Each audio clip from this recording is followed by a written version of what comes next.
estamos iniciando mais um Por Pelotas Entrevista. Nós vamos no nosso programa de hoje. Inicialmente conversaremos com Adão Monquelat, que é pesquisador e livreiro, né? E fala muita coisa interessante que talvez vocês não conheçam da história de Pelotas. Vamos ver como é interessante realmente essa entrevista. E depois, super interessante também, uma entrevista com o diretor comercial da empresa Inova Energias Renováveis, Alex Chagas, falando sobre energia. E vocês vão ver também quanto é importante hoje nós estarmos a par do que dá para se fazer, o que dá para se economizar e que dá para se produzir em termos de energia, ok?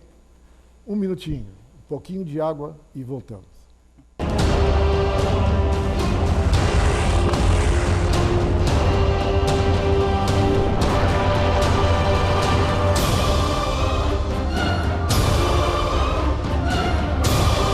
Grupo Gildo Oliveira, empresa pioneira na instalação e monitoração de alarmes, tradicionalmente conhecida em Pelotas e região por mais de 30 anos de excelência nos serviços prestados.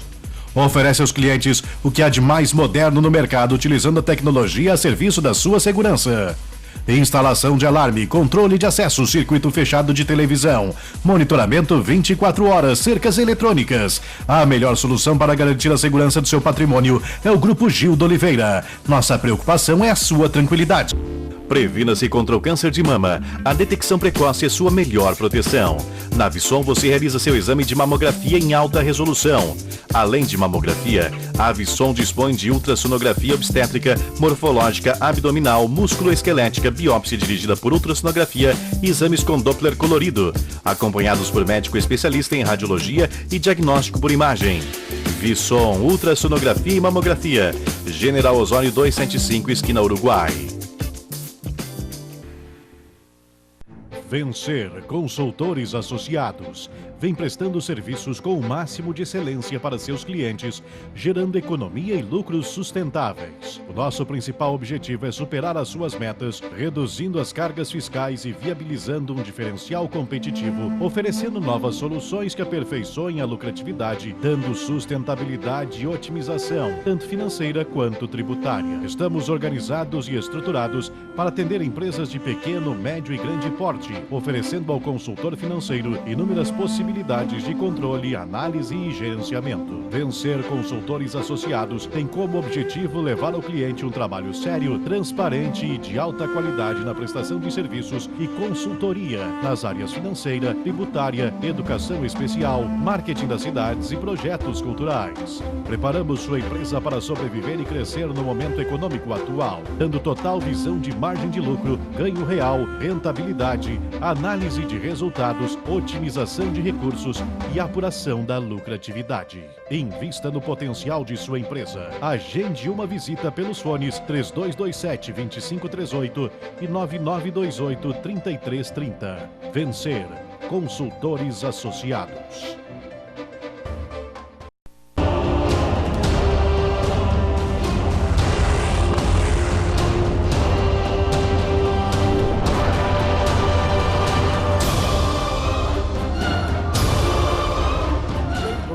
Então, o nosso bate-papo de hoje, né? Conversando com Adão Monquelat, que é pesquisador e livreiro. Adão, prazer, muita satisfação em te receber. Obrigado por ter aceito o nosso convite para vir aqui bater esse papo gostoso, a gente entrar nas casas dos nossos telespectadores, né? Sem a licença deles. Sim, se eles permitem, né? Mas exatamente, mas levar sempre alguma informação a mais para ele, né? É pelotense nato? Sim, sou natural de Pelotas. Natural de Pelotas? Sim. Uhum. De onde veio o teu interesse, Adão, pelo que ficou marginalizado na história? Pois é que eu, na minha impressão, a história nossa até então é uma história muito mitômana, é uma história cheia de mitos, tá? E eu atribuo assim a dificuldade que o pessoal no passado teve de encontrar documentação suficiente. E outra coisa que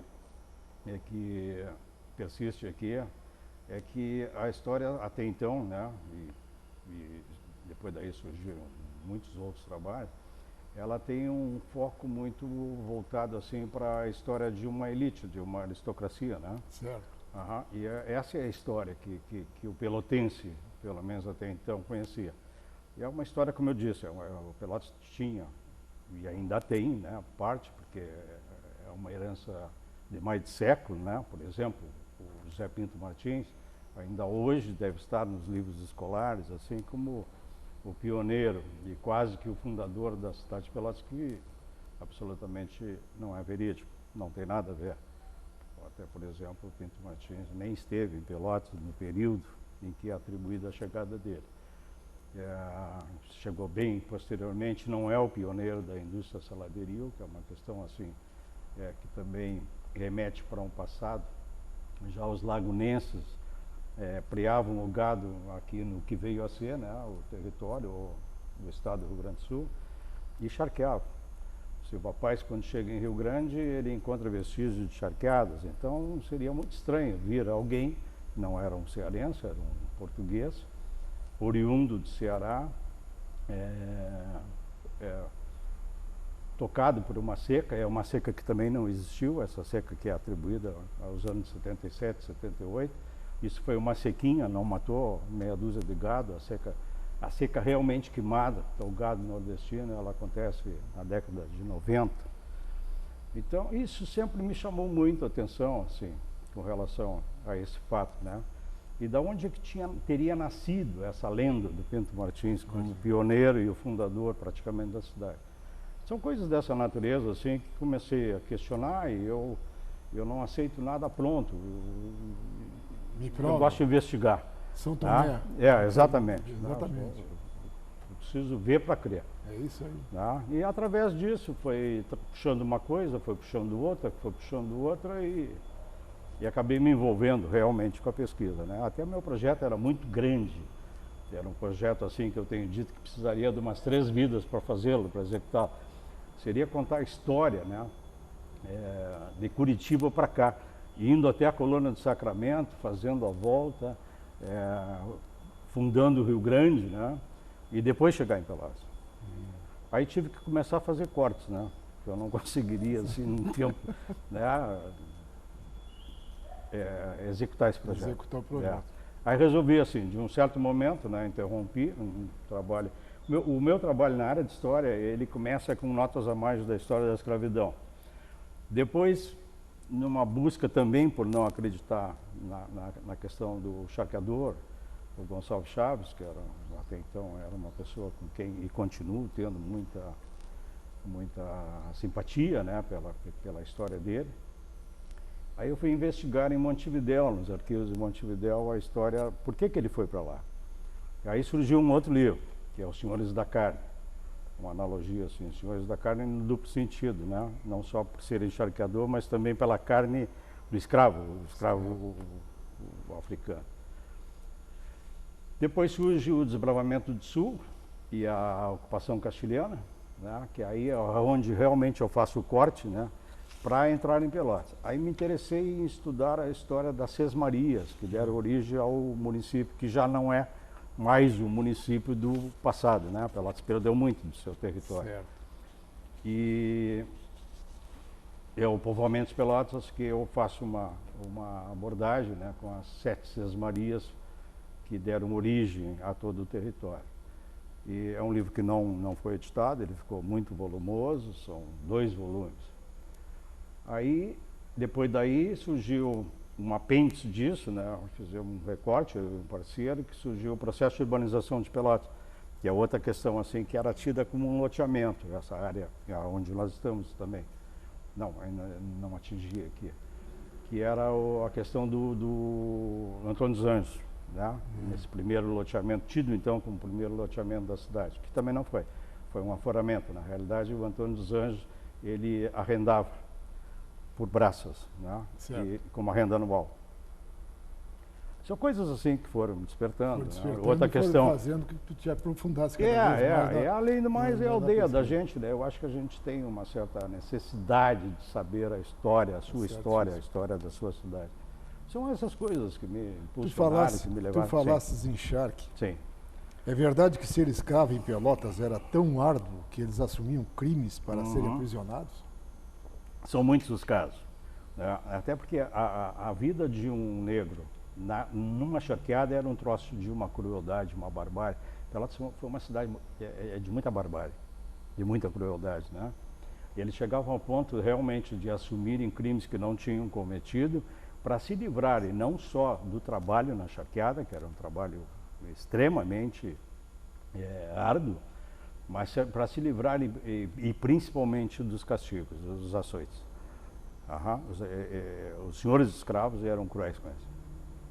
Então é verdade, realmente. Realmente é verdade, isso está documentado, né? Nesse último livro aí, que foi o Pelotas dos Excluídos. Pois é, eu ia te perguntar, qual a tua participação na reedição do primeiro romance gaúcho, segundo o Brasil, A Divina Pastora? Isso também foi uma outra questão, assim, né? Eu tinha vontade de encontrar essa obra, né? Porque essas coisas sempre me desafiaram, assim, aquilo que parece que não é possível é o que me chama a atenção, tá? E eu passei muito tempo procurando elementos que me conduzissem a uma pista, né, da existência deste livro, que é A Divina Pastora. Até que, dentre tantos e mais de um século de buscas, né, foi buscado na Europa, em gabinetes de leitura, por várias pessoas, e vários bibliófilos, e vários interessados na cultura gaúcha, e alguém tinha que encontrar, né? E o curioso, né, que me chama a atenção é que em 92, quando foi divulgado, eu já estava de posse do livro desde 91, de lá para cá não apareceu outro exemplar, né? É possível até que realmente este tenha sido o único, pelo menos até agora está sendo o único exemplar conhecido.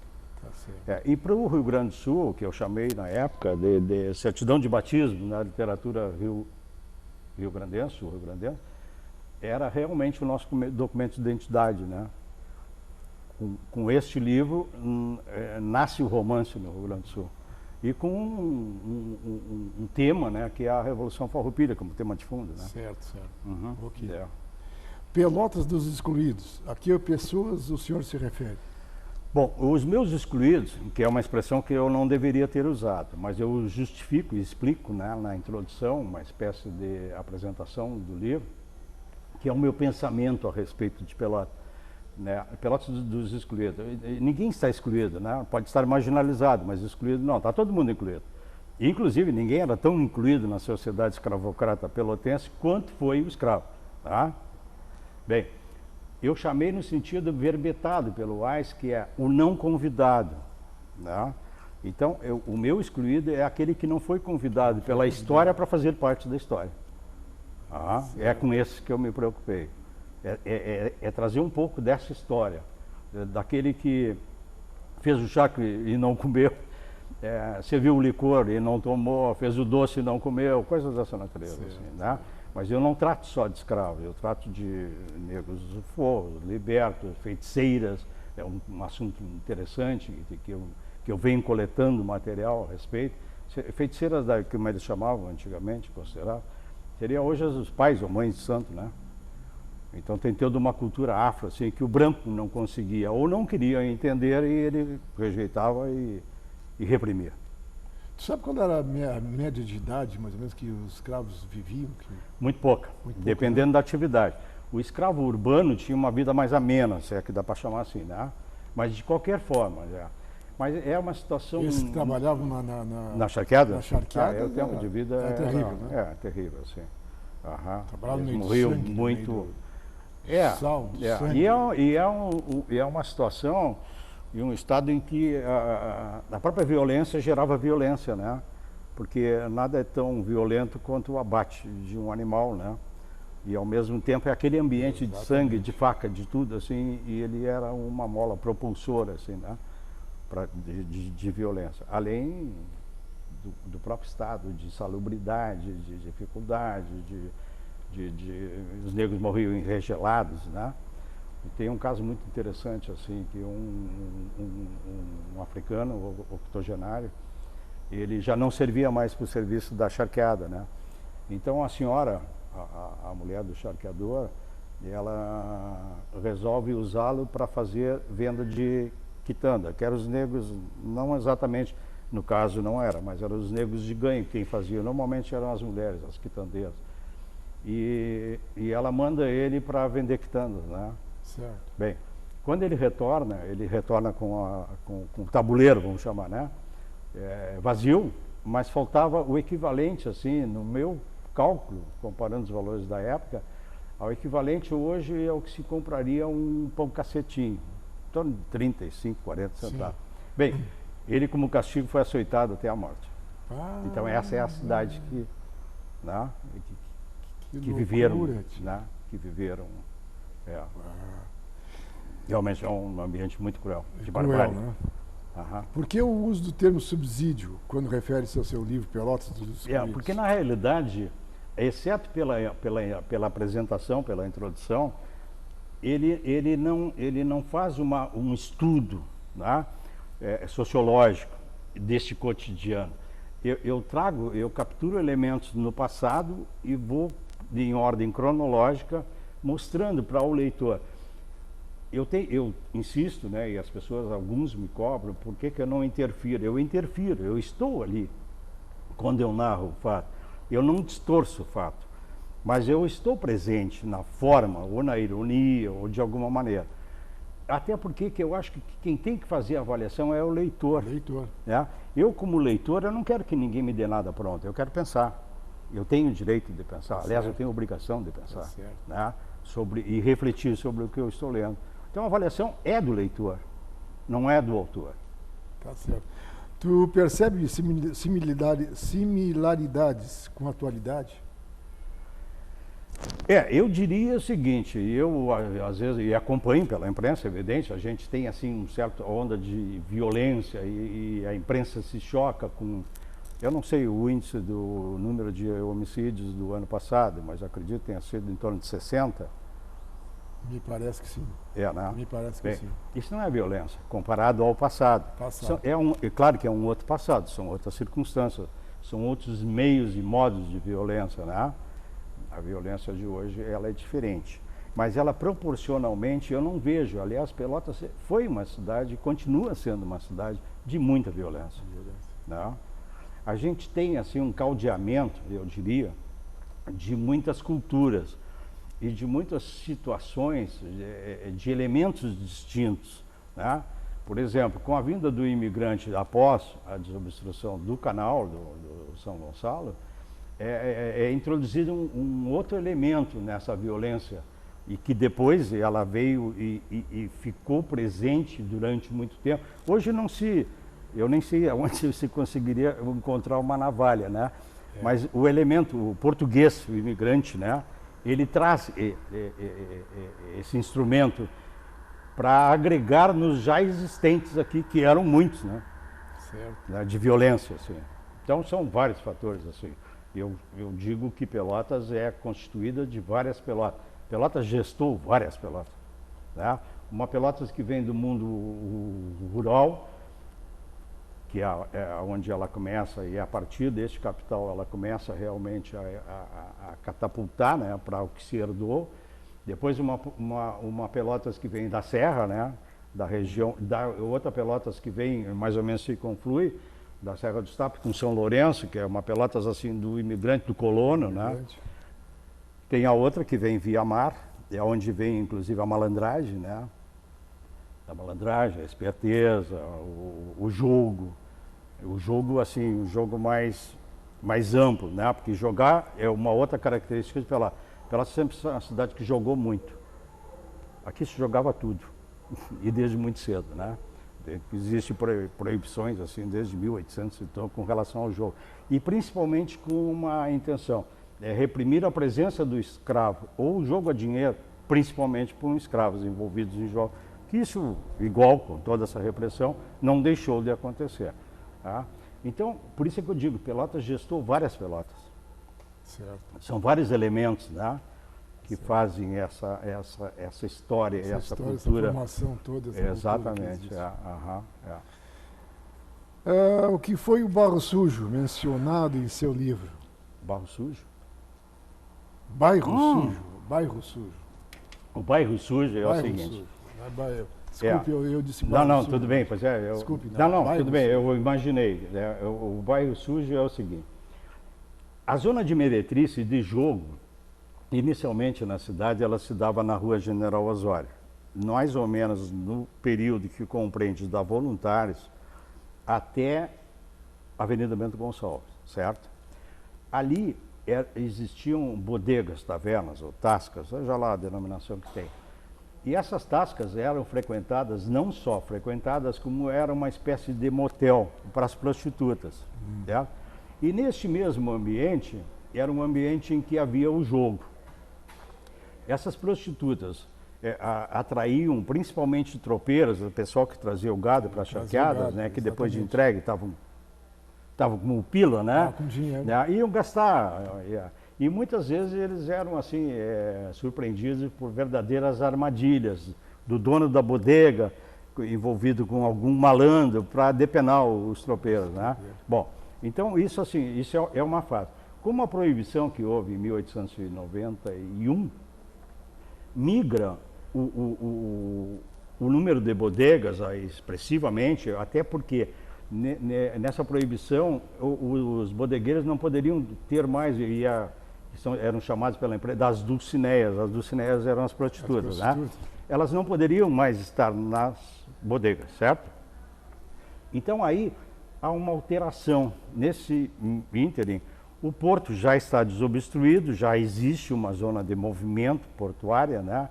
Onde começa também a nascer essas tascas, bodegas, tavernas, sempre envolvendo prostitutas, bailes e uma série de coisas. Bem, e aí se dissemina, inclusive ali pela 13 de fevereiro a 16 de julho, que a 13 é a Major Cícero, tida como a zona de prostituição, a zona de meretriz, numa certa época da cidade se concentrou ali, e na 16 de julho que é a Cassiano, né, que era tida como a Rua das Francesas. Né? Bem, mas o foco maior aconteceu, e aí é que é surpreendente, numa única quadra, que é a quadra na época era 24 de outubro, que depois mudou para Tiradentes, entre a General Vitorino, que era a Anchieta, e a 15, que era São Miguel, há um verdadeiro caos na cidade, né? Que a imprensa não sabia como tratar. Tratavam de bairro sujo, chegaram a tratar de encrencópolis, né? A Canaã das facadas, tudo isso numa única quadra. Essa quadra, além prostíbulo, tinha... concentração ali. Ali é onde tudo acontecia, né? O mundo underground estava concentrado numa única quadra, né? E ainda com atenuante, com a presença e a proximidade do mercado, né? Sim, que também facilitava e tinha toda... Então aquilo ali era a zona, aí depois naquela região também acontece o machixe, uma série de coisas assim, né? O Coliseu e os espetáculos todos assim eram ali, né? Esse é o bairro sujo. A imprensa da época era favorável à escravidão ou a maioria era abolicionista? Bem, até onde ela pôde não ser, né? E até são raras de não ser, né? A partir de um certo momento a gente começa a perceber em poucos órgãos da imprensa, e Pelotas havia uma característica, Pelotas sempre teve uma grande quantidade de jornais, né?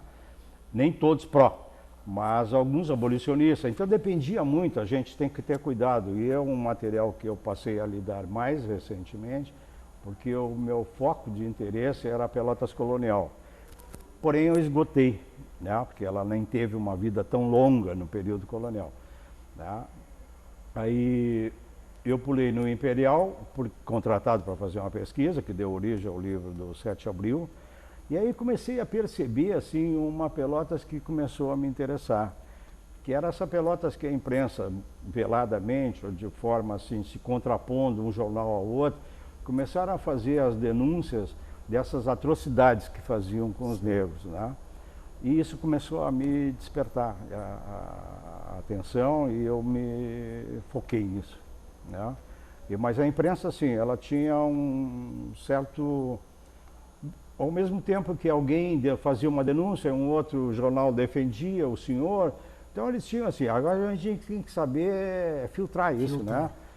Muitas vezes está nas entrelinhas, né? Isso aí. Há muito assim, do jornalista